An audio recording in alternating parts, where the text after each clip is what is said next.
the Warlock. You know, I'm of the opinion that, as you can most likely tell by this video series, I'm of the opinion that there should be complexity in everything.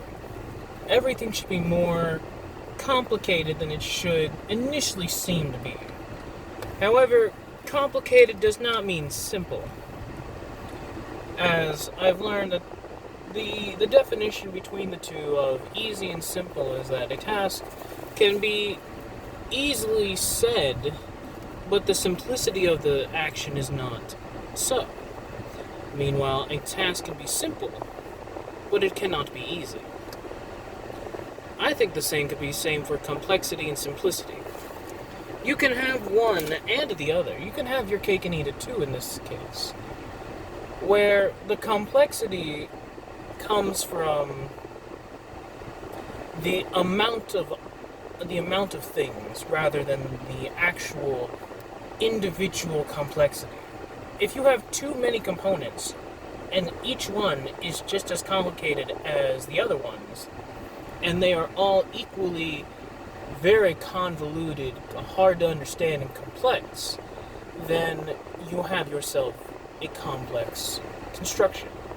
However, if you have a construction in which it is very simple to understand and the individual components are simple to understand, but the way you go about completing the task is complicated, then you have yourself a complicated system in which every individual aspect is simple. I think that is what the Warlock achieves pretty well. It could use some improvement in my eyes, as I think some things being the way they are is a bit strange, but other than what I deem personally as a personal shortcoming of the Warlock, as I have only played one or two in my time, I think the only shortcomings that I find are the severe lack of options when it comes to your boon features, as prior to Tasha's Cauldron, you only had 3. And if you wanted to go with a melee weapon build, or any weapon build really, you would go with Pact of the Blade. If you wanted to be powerful when it comes to cantrip usage, you would go Pact of the Tome. And if you wanted to just be a better Warlock in general, you would pick Pact of the Chain, because Quasit's being able to turn invisible and having a familiar on all the time, being able to do a variety of tasks is obviously the most optimal move. And then, of course, Pact of the Cauldron is just not that good, based on its effects alone. So, I think the complexity of the Warlock as it stands right now is fine. You picked your patron at level 1, you get some benefits from that. You pick your boon at level 3 or 2, somewhere around there, and then you start picking your invocations. That's a nice progressional layer system, where you start out with something pretty simple, then you get something more complex, and you get a more meaningful decision. But I think after that, really the only options you have as a Warlock past your invocations and your Pact Boon feature until you get your Mystic Arcanum is tied solely based on your spell list, which, granted, your spells are very powerful based on the fact that they are spells, and they are infinitely better than anything that a martial can output. But I think the severe lack of complexity in that sense is a bit strange to me, that you would create a class all about customization and building your character how you want, yet you give them so few options outside of spells. And yes, the invocations are numerous, but a lot of them are not good.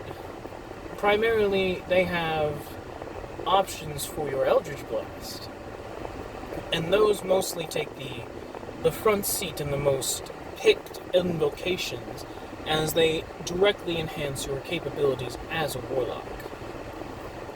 I believe there is one, I can't remember off the top of my head, that allows you to cast the spell Hex without expending a spell slot, or it allows you to cast it at will, and that is a good one as well, but it is a crutch, as Pack Tactics has made very clear in his Hex video, that things like Hex and Hunter's Mark that take up action economy for a little bit of damage boost later on, kind of hinders you in the long run. So, what do I pose that I should change with the Warlock in my system? Well, like I stated before, Warlocks are going to be the only class that I think is going to be a unique design philosophy. As I stated in my previous video, I'm no longer bound by the chains of the 5th edition system that I've been held to since the beginning of this series. So I think I'm going to revert back to a source that is really good when it comes to 5th edition, or not 5th edition, a source that is really good when it comes to designing classes, being 4th edition. I know, shocker. I know, big surprise there. But I think I'm going to go back to 4th edition, where their Warlock feature, their Hex, was a marking feature similar to the Ranger's Quarry, or other such striker abilities. And their Eldritch Blast was just how they... Pardon me, I am extremely tired today. But that is how they primarily attacked. They were ranged. But I digress. I don't think that such a system that is invocations and pack boons would work really well. It could be done, but as of right now, I think the complexity comes from their powers in 4th edition. And the tier system, that's where their complexity lies. And with my tier system, I don't think that an invocation system is necessary.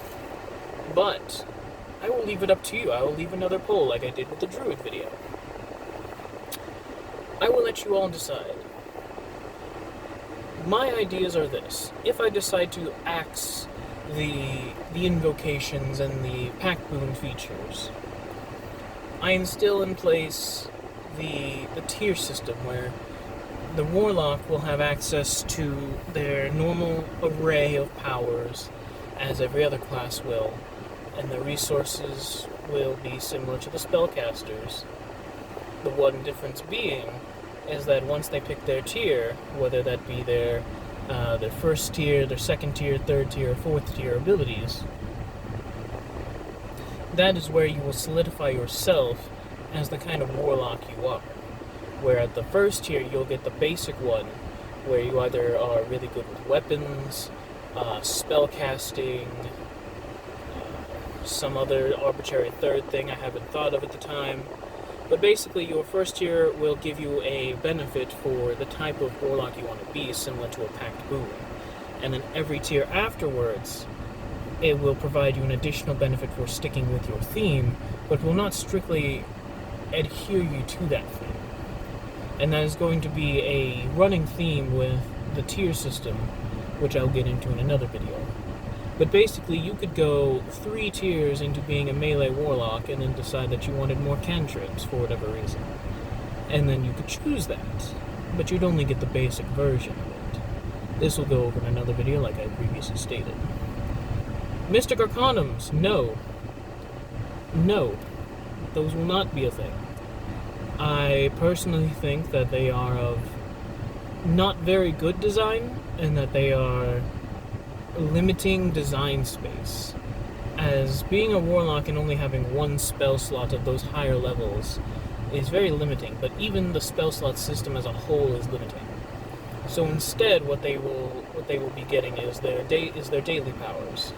But their daily powers will have an additional effect tied onto them based on if they had used it prior. So you'll still be able to use your daily powers, or maybe these will be encounter powers, but more powerful encounter powers, and that they will just gradually get either stronger or weaker depending on how many times you use them before taking a long rest.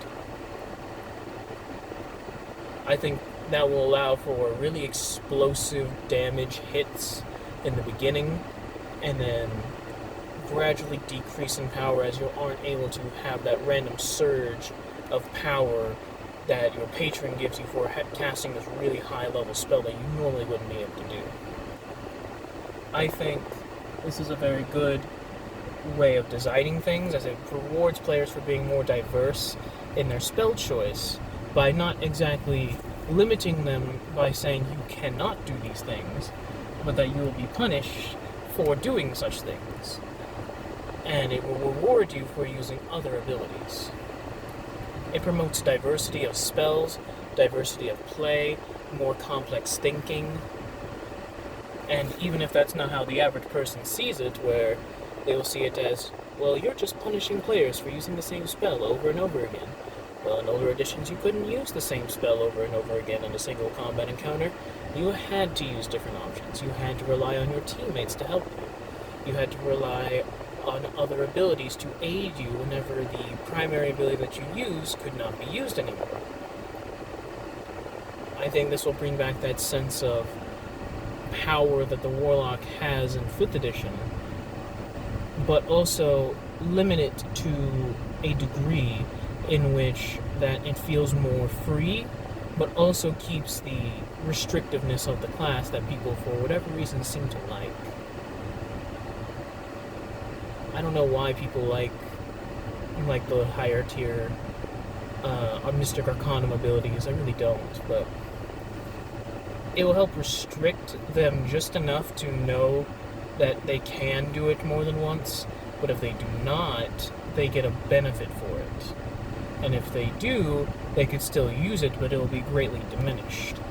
Thus, sort of keeping the somewhat spam nature of just casting the same spell over and over again, but having diminishing returns.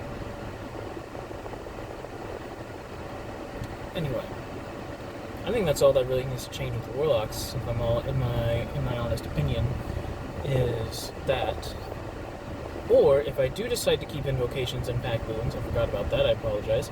If I do decide to keep Pack Boons and Invocations, they will be sort of like utility powers in 4th edition. And each tier will provide you those Pack Boon features. So at the basic tier, you'll get your pick of 3 boon features, and then, or however many features I decide to choose, and then each tier you'll get either a different boon feature, or you'll get an upgrade to a boon feature that you already have. As for the invocations, like I said, they will be similar to utility powers. Things that don't really cost much or are similar to their abilities, but they have their own individual uses. And they're more utilitarian rather than damaging effects. But yeah, I'll leave it up to you. Do you want me to axe them? Axe the boons, invocations, and Mystic Arcanums, or sort of keep them in a design facility similar to that of 4th edition, mixed with 5th edition? I'll leave it up to you.